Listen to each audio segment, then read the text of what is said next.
আগ্রাসন ও আধিপত্যের প্রতিবাদে রাজশাহীতে জুলাই যোদ্ধাদের ভারতীয় সহকারী হাইকমিশন ঘেরাও কর্মসূচিতে বাধা দিয়েছে পুলিশ। দুপুরে নগরীর পদ্মাবার্ষিক এলাকায় অবস্থিত ভারতের সরকারি হাইকমিশন কার্যালয় ঘেরাও করতে গেলে মহানগরীর ভদ্রা রেলগেটে এই কর্মসূচিতে পুলিশ জুলাই যোদ্ধাদের গতিরোধ করে।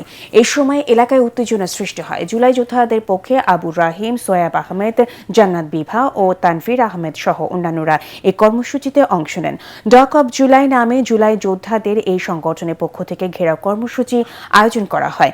এদিকে খুলনাতেও মার্চ টু ভারতীয় সহকারী হাইকমিশন ঘেরাও কর্মসূচি পালন করছে আধিপত্যবাদ বিরোধী ঐক্য জোট। বিকেলে রয়্যালের মোড় থেকে ঐক্য জোটের নেতাকর্মীরা বিক্ষোভ মিছিল নিয়ে ভারতীয় সহকারী হাইকমিশনের কার্যালয়ের মুখে রওনা করে। মিছিলটি সহকারী হাইকমিশনের কার্যালয়ে সড়ক শামসুর রহমান রোডে প্রবেশ করলে পুলিশ বাধা দেয়। মিছিলকারীরা ব্যারিকেড ভেঙে সামনে এগিয়ে গেলে পুলিশ ও নৌবাহিনীর সদস্যরা পুনরায় ব্যারিকেড দেয়।